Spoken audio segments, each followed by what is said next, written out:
Welcome to the TheLanCave, where we're living as nerds. I'm Patrick. Owen's out today, so I'm kind of soloing, but that's all right, because you guys like hanging out with me. Feel free to join the chat if you're watching us live on Facebook, watching the royal us, that is. If you're watching on Facebook, if you're listening on podcasts or watching later on YouTube, thank you so much. Tweet at us or comment on Facebook or YouTube, wherever you are, so that way we can better know who you be. On to some news. We got some good news, some weird news, interesting mix. First and foremost, PS5 still a freaking mystery. Sony's not willing to commit on a price on this. However, they have launched their website for the PS5. I think that the Xbox Series X price, I think they're both kind of playing the waiting game to see who's going to announce first in regards to, essentially whoever says it first, the other's going to probably match around that. They're both looking at trying not to lose too much in regards to the profit margin, but they need to price it right. It also needs to be a powerful enough console to actually warrant an upgrade. The PS4 and Xbox One X, they're just fantastic consoles already, so they really have to do a lot to kind of up that. If we're going to play a next gen game on PlayStation 5, we want to know that it's worth the more than likely $500 price tag. And you know what, I'm probably going to be okay. Like, thinking about the rumors about the PS5, I think it's pretty solid that I'm going to grab one.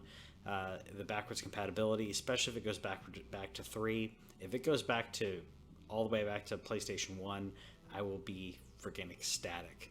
But PlayStation 3, it sounds like is going to be a thing.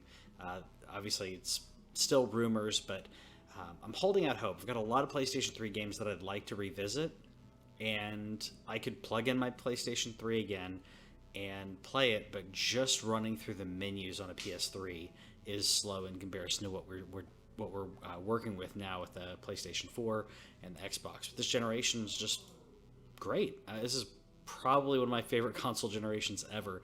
It is also the first console generation that I purchased a console within the first year of a launch. So maybe that has something to do with it. All of the other consoles I got eventually, but I didn't get when they launched. Let's see, Nintendo I got 3 years after it launched. Genesis 1.5 or 2 years. I don't know. I was young.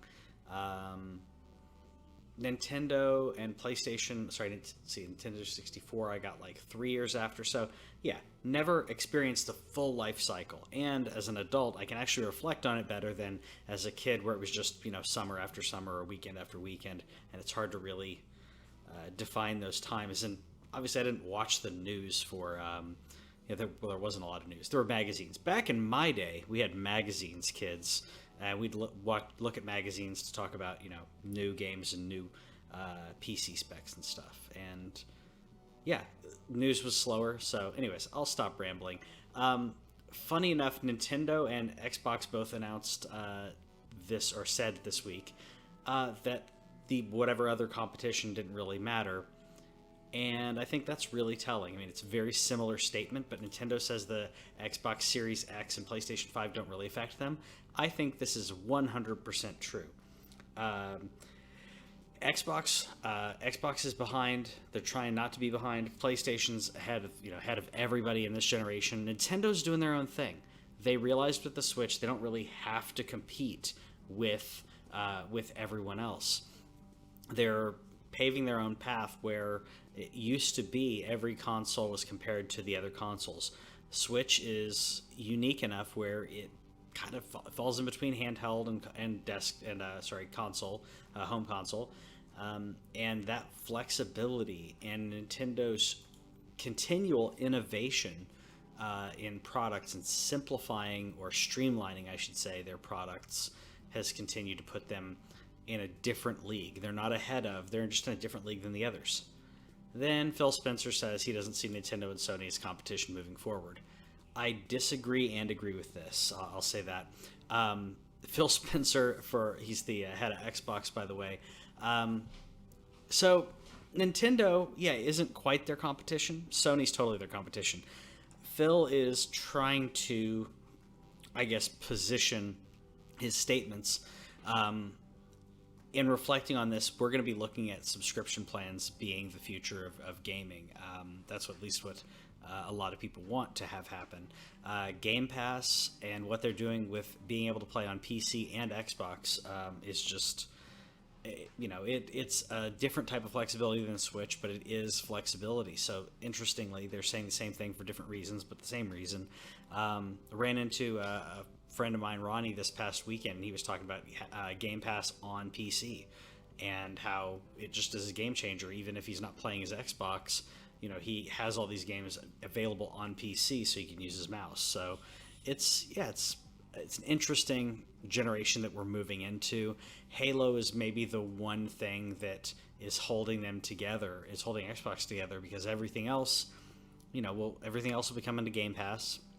Everything else, or not everything else, but a good amount of the highly in demand or highly anticipated games are coming out on PlayStation. So it puts Xbox in an interesting situation. I think they need more. They need more first-party games. They need a reason to be in that ecosystem. Game Pass is a good reason, but you got to give me something that I can't play elsewhere. It's still the case even now. Exclusives push console sales. Otherwise, we'll just grab whatever console our friends are playing. That's historically what happens if you don't have a lead in regards to apps. PlayStation did it with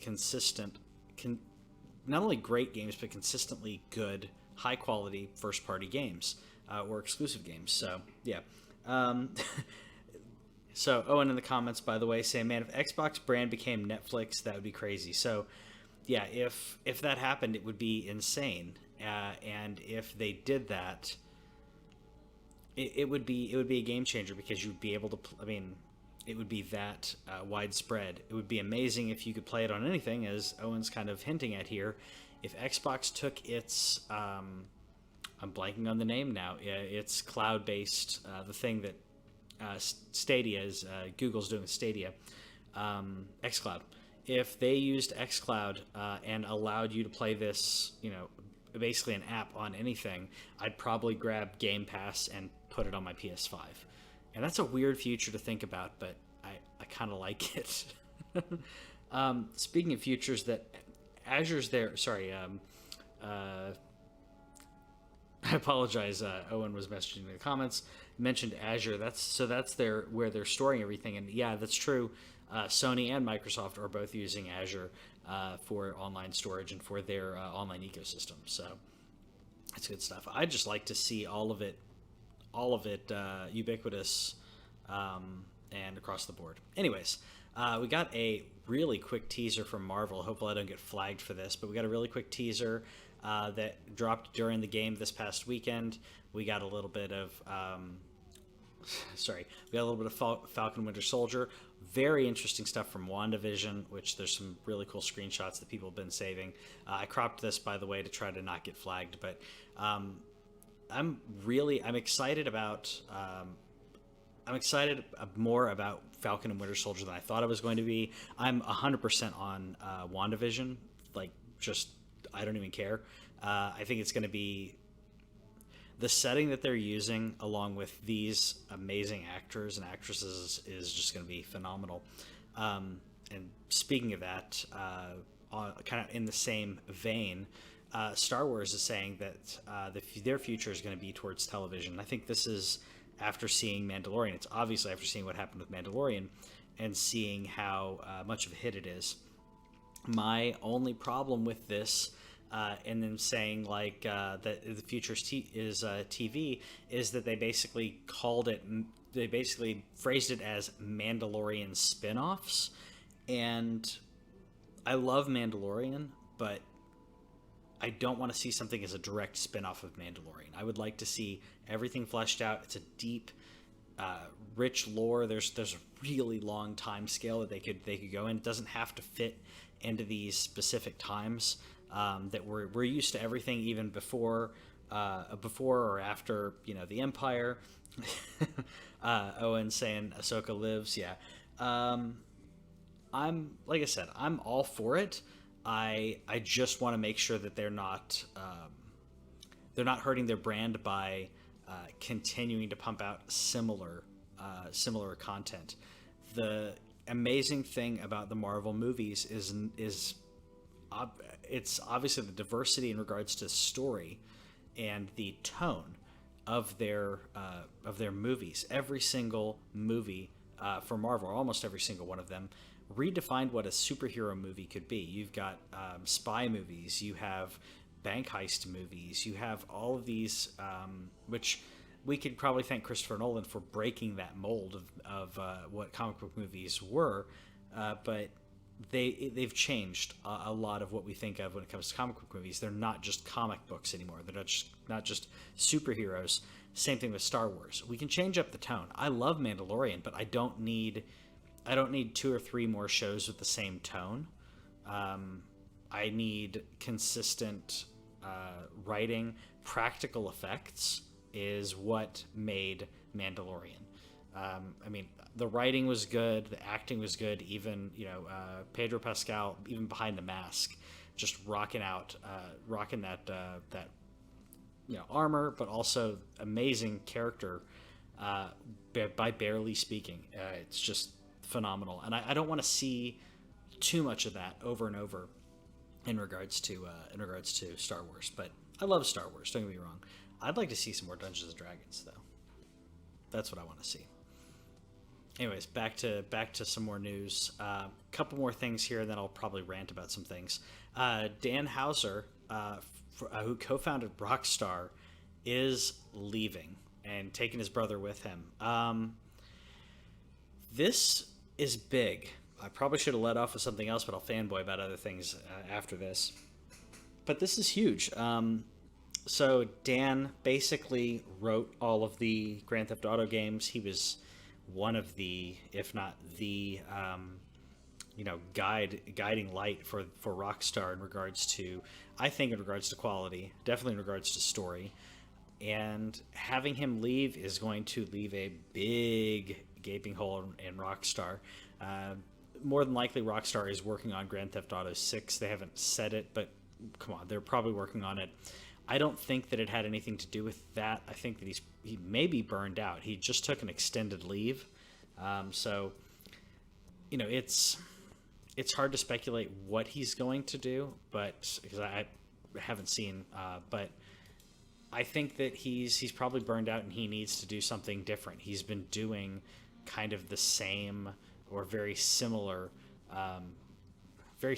games in regards to, I guess Red Dead was a little different, but I think he's going to need to break out of that mold. He's got too much, he's been in it too long and doing the same thing. Yeah, Owen's saying Dan, in his opinion, was or is the franchise. I'd agree. I think 6 is probably, and by the way, I'm playing Grand Theft Auto 3 because it's just so good. I actually texted Owen when I heard the news, like shortly before he messaged me that Dan was leaving, and I immediately texted him back like it's gonna be hard for them, and basically I think they're gonna release some remasters or remakes to kind of buffer time while they kind of reassess how Rockstar is going to move forward. That's a huge loss to the company. And they're going to have to, similar to, it's larger than Kojima leaving Konami. It would be like Miyamoto leaving Nintendo. It's so much of the lifeblood of Nintendo, other than Pokemon, is through that man. So it's going to be interesting. And we'll keep our eyes and see what Rockstar does. Probably later this year we'll start hearing rumblings of whatever is going on. Rockstar is going to have to make some announcements. I think they can continue to ride Grand Theft Auto, but I don't think they're not going to be able to ride it more than a couple more years, in my opinion. It's the biggest selling game of all time, but I think there are people who are going to gravitate towards other games. Your people playing Grand Theft Auto right now are kids. And I hate saying that, but every time I get on Grand Theft Auto Online, I am with people 12 or under, like that young, and then every now and then there's an adult playing, and it's because they heard about the game since they were little, and now they're playing it for one way or another. Not as many adults play it. Some do, but I go back and play it every now and then. But you need a fresh player base, and their fresh player base is kids. Otherwise, you have to release another game. So I think some remakes, remasters are going to be announced. Maybe some Bully, hopefully, and yeah, we'll see what happens there. But similar news, but different. Rod Fergusson leaving. Sorry about that noise. Rod Fergusson leaving. Who is working on the new Gears of War over at the Coalition, leaving for Blizzard in March. He is going to oversee the Diablo franchise. I am ecstatic. These are worlds colliding I never expected, but I am so happy. So Rod worked on all of the Gears of War games. He had his hand in BioShock Infinite, which is why I'm playing that here. It's pretty amazing. He's worked with Microsoft, worked with Epic, and it's someone that I didn't he wasn't as big on my radar, but holy crap, having him and seeing what he did with those franchises and bringing him into Diablo, I cannot wait. Diablo's one, like, other than Zelda, Diablo's my thing, and I can't wait for some legit Diablo 4. I don't know why I'm not playing Diablo right now, but I'll put that in later. We'll do it live. Diablo is one of my favorite franchises. Other than Zelda, it's probably my favorite franchise in regards to replayability, the lore, the depth, the darkness without having to be, because of the isometric view, you didn't have as much gore. It's a lot of implied gore, which is scarier than real gore. I mean, we're playing Gears of War right here.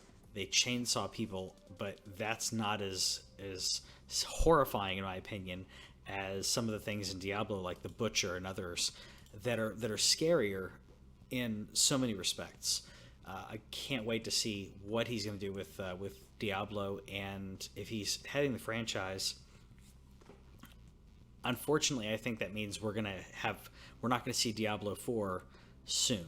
I wanted to see it this year, but if they're just now bringing him on, unless it's for a future Diablo, stint, something other than Diablo 4, which they did say there are multiple games. I think that Diablo 4 is probably a year and a half, if not 2 years away at this point, and that's sad if that's the case. Blizzard needs people like him. Blizzard needs good quality games that are not BRs, they're not MOBAs. They need good quality games. That's what Sony has proven, that will keep you in business. And we're talking about Grand Theft Auto, really good single player game, and the multiplayer's fine, but the single player kept people buying, and it keeps people coming back to the Grand Theft Auto games. The fact that they're, you can buy them on PlayStation 4, you can buy different remasters, which I think that we'll probably get something better than that soon, maybe on PS5. I don't know, it just shows